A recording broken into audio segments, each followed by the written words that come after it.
So I thought this might be a fun little video. I will admit there's a little bit of a selfish interest in this. Part of that is because I'm trying to sell these. I have like 400 of them and I'm trying to find a use for them. And one of the things I wanted to try was seeing how viable they were as a network storage device. And what this is a Lenovo ThinkCentre M600 Tiny with a Pentium. I think this particular one has an N3700 quad core. Very low end, low power quad core. It has 4 gigs of RAM, and currently I am booting TrueNAS off a flash drive, which is not recommended. And for the storage drive, I'm using a 480 gig Intel data center drive just because I wanted something to test the concept. Now, comparatively, this is not cost effective necessarily. It depends on your goals. So, one of the ways I could see this being useful is like if you're doing the van life thing and you want a nice network storage server that's low power and highly reliable.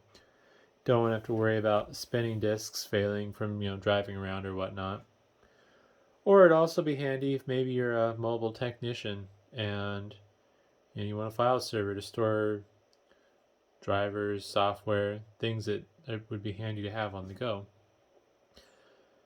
So I did some searching and I wanted to see what a comparative price would be for network storage.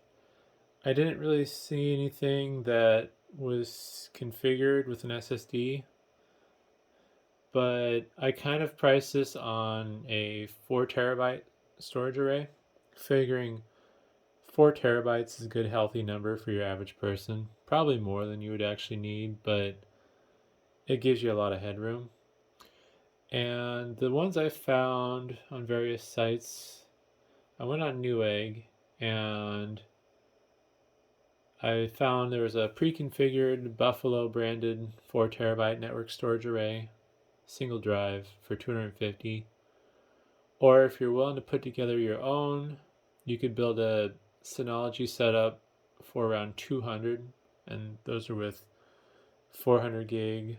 I'm sorry, 4 terabyte. Sorry, 4 terabyte spinning disks. With this particular setup here, if you were to do it with a DC power supply and a little bit more intelligent configuration than I did, you'd be looking around $100 for just this ThinkCentre by itself, which actually is quite affordable compared to buying a diskless system. Because this should be probably about as powerful as the Synology system I was looking at. It was basically the cheapest Synology you could find that was network storage array.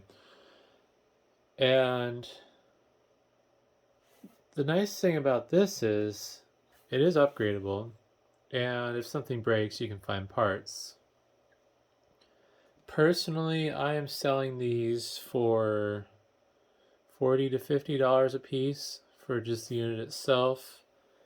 The higher prices with memory, but generally bare bones, I've been selling them for $40 a piece. So you would get the unit by itself with no memory, no power supply. You can pick up a DC power supply for these online for around $25 if you want to run it off your car battery. Otherwise, I'm using what is technically an unsupported config. This little power supply here is only a 45 watt. And those are dime a dozen. I think they're like $10, $15 tops. And that's assuming you buy genuine. You can save even more money going aftermarket. I'm doing a few things that probably shouldn't be done with this. This is only configured with 4 gigs of RAM, and I'm booting it off a flash drive instead of an SSD. I did find that you can find their M.2 2230 solid state drives online fairly cheap. I haven't checked to see if the wireless card slot on the motherboard would support an SSD. So that might be a bit of a lost cause there. But these also do have an internal M.2 slot. Unfortunately, the M.2 slot only supports SATA solid state drives. It doesn't support NVMe. So I really wanted to put this Western Digital Blue 500 gig NVMe drive in there as a second drive.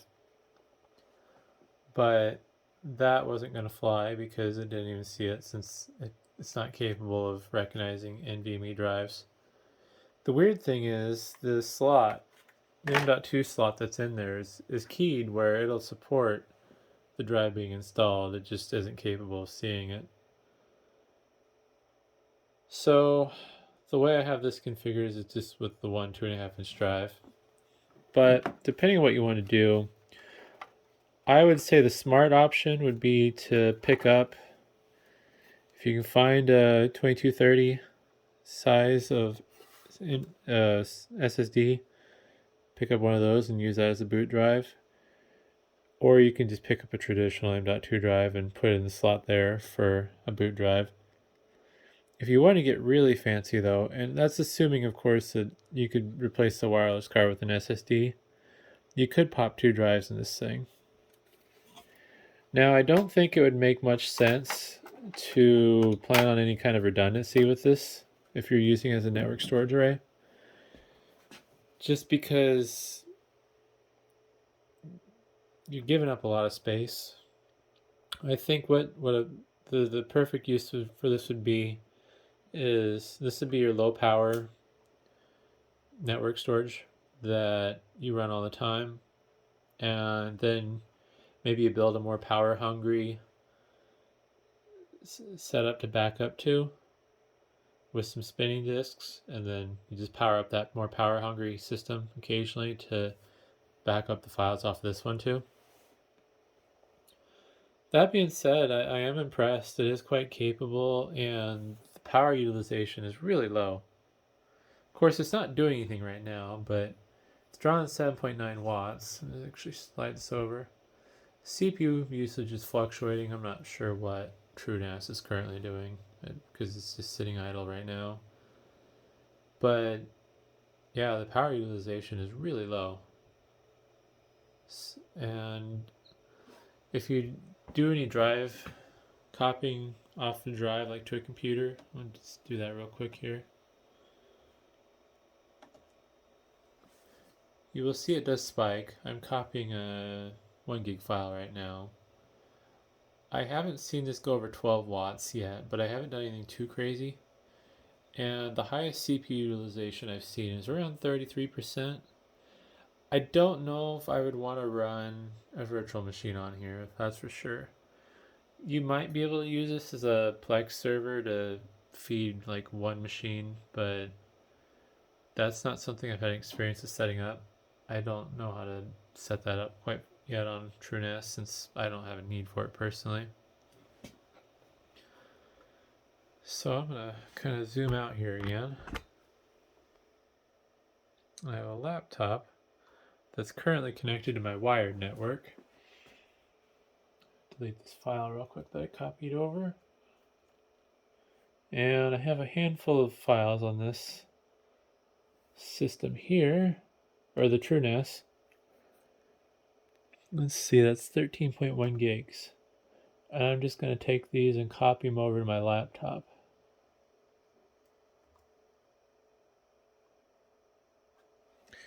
And it's pulling gigabit speeds, 103 megabits. That's pretty much what my proper storage arrays will do over the network. And currently it's drawing almost 12 watts of power from the wall. CPU utilization is fluctuating between 29 and 34%. Things handling like a champ, actually. I was really impressed because I wasn't sure if this would have enough horsepower to push the gigabit and handle all the traffic. And it's doing it at a decent speed. So I'm actually I'll leave that running. I have another laptop behind the camera that's on wireless, and I'm just gonna hit the system a little bit harder I'm gonna copy some more files. And it looks like the laptop on my camera that's wired is getting network priority because the laptop on wireless is only doing 9 megabytes a second right now, and yeah, it hasn't slowed down too much on the wired connections on this laptop. And despite two PCs hitting it at once, the power utilization and CPU utilization is about the same. Oh, that's weird. I'm not sure what's going on there. All of a sudden, the utilization just dipped down to idle. But both laptops are copying still. It looks like based on what this graph is showing, something must have happened. Yeah, it's doing it again. That's interesting. I'm hitting it with two machines though instead of one. If you're only hitting this with one machine, it's performed fairly well for me. There we go.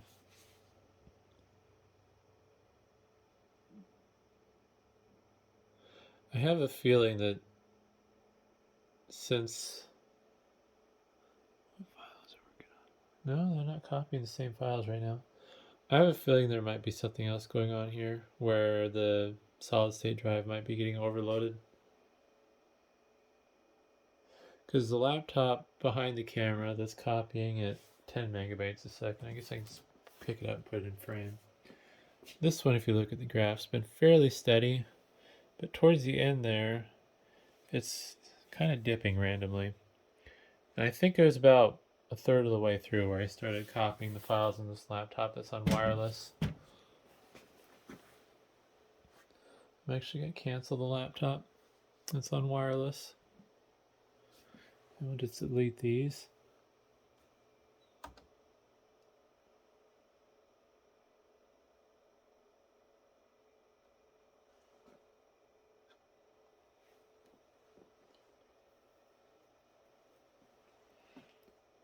I'm just going to try copying this over again out of curiosity. I hate putting wear on my solid state drives, but I also want to kind of demonstrate the performance without other stuff in the way.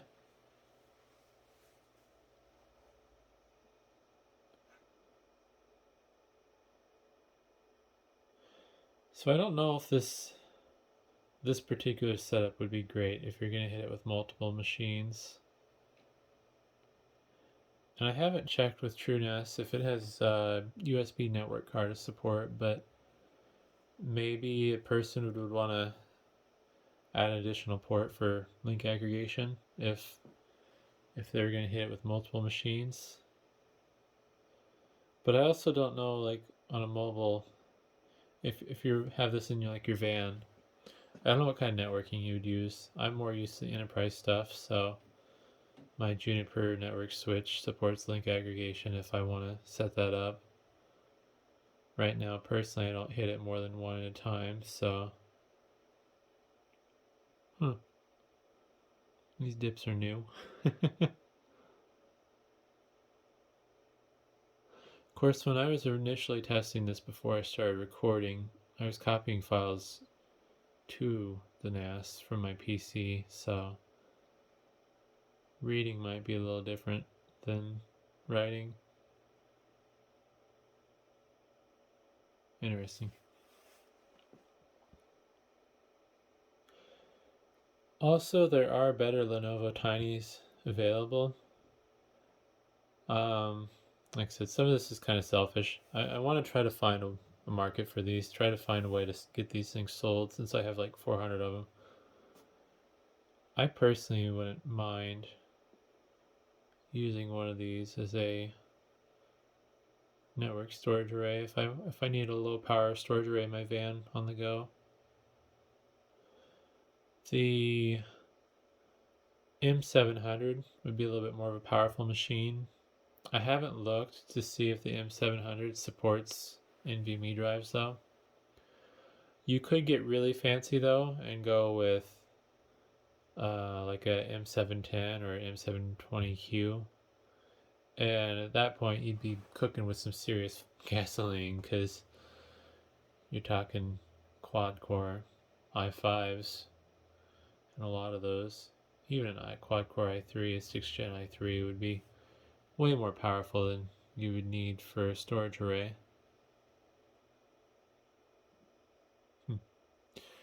I'm not sure why it's behaving strange. The core temp is kind of hot, so I think it might be thermal throttling. It's at 50 degrees Celsius in the hottest core, and under load it's showing kind of fluctuations of where the core temperature is going. And unfortunately, with the way this is designed, there's not much you can do about core temps because the CPU is kind of indirectly cooled. I'll pull the top cover off here. So this is the heatsink for the CPU, which doesn't feel too bad.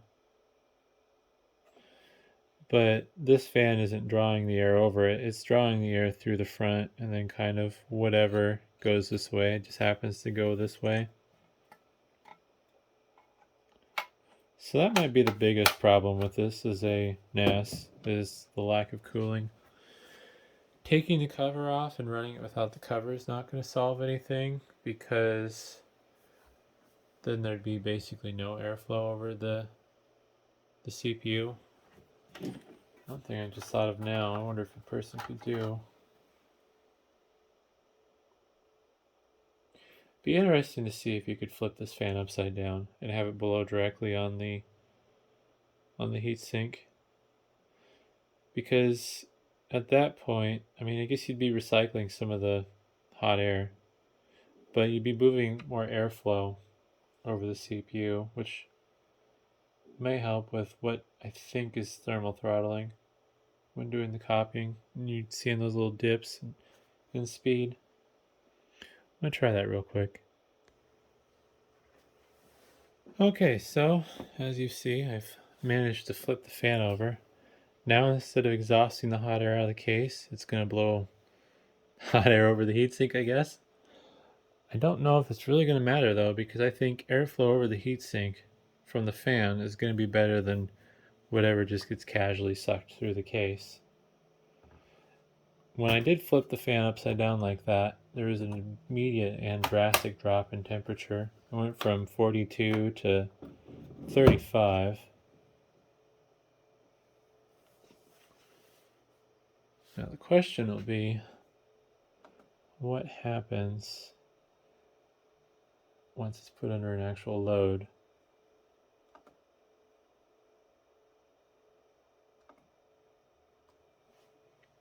And I'm gonna hit the array with both of my computers. I want to make it hurt as much as possible to see what the temps do.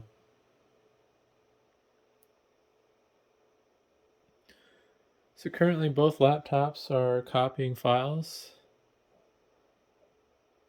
and we're basically saturating the gigabit connection between the two of them. CPU usage is, the usual, 29 to 30%. The core temp is hanging around 44 at the moment. I'm not seeing any dips yet.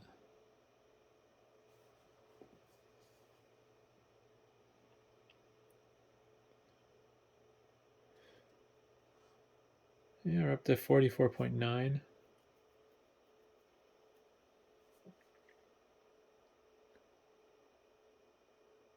And we're currently using a little under 12 watts, kind of going between 11.1 to 11.6.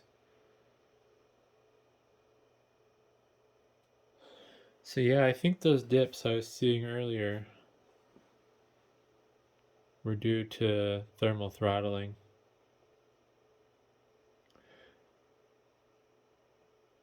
It'd be interesting to see what this would do if it sat longer under a load. Let the temperature equalize. Now we're at almost 46 Celsius.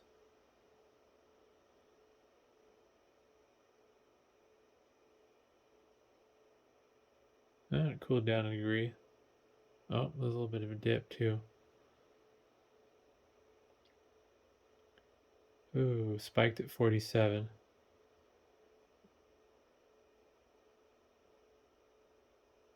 And there's the next dip. So yeah, definitely thermal throttling would be an issue with using this as a network storage device if you plan on hitting it hard consistently.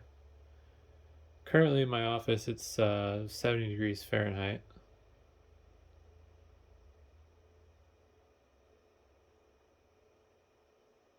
Just kind of watching when it does.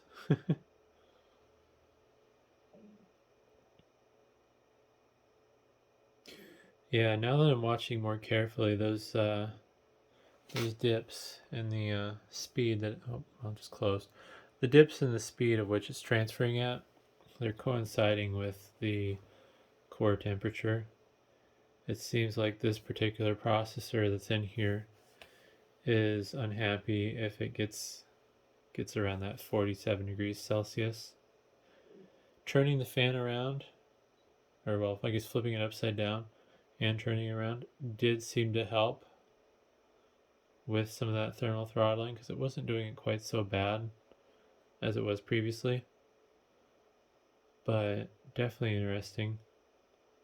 I think cooling is actually going to be the biggest problem with one of these for any kind of heavy use, because I think these are basically intended to be used as thin clients. Like they'll run Windows. They're actually licensed for, the sticker doesn't say, it just says Pro Windows. I would assume these came out around the Windows 8 era. But yeah, it's just kind of interesting. I might try with one of the higher end ones that'll support NVMe drives just to see how crazy I can go with the configuration. I don't really want to spend money on parts just to make a video for something I'm not going to use personally, so I'm not going to be able to test it with like a 4 terabyte SSD. I think it's debatable on whether this would be worth doing.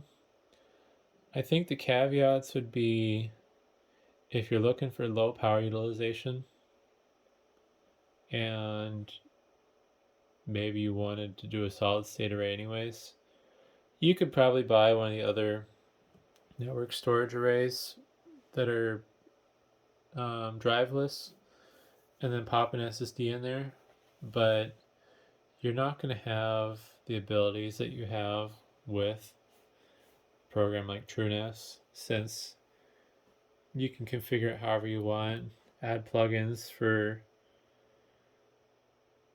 other functionality. Sorry, drawing a blank there.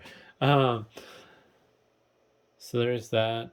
Also, the availability of parts, like if the fan in your Synology NAS goes bad, good luck finding one. Maybe if you're lucky, it's a standard fan that you can cut the leads off of another fan and splice the wires together. But like with this, if that fan fails, I know I'm selling some on eBay. I don't know if anybody else is selling them on eBay, but that's no big deal. If the motherboard fails, I'm actually selling motherboards right now too. But you can buy a motherboard. Otherwise, these are just so darn cheap. Like, you can get these for less than $50. Versus if your Synology NAS dies and you want to use the same one, well, that's too bad. You're gonna have to buy another Synology NAS for $110. So maybe not the most practical thing, but I think with the right use case, it would actually make sense to go this route versus a pre-built NAS. So hopefully that was interesting. It was a fun project. I'm kind of impressed on how low the power utilization is on this and the capabilities that it has. So thanks for watching.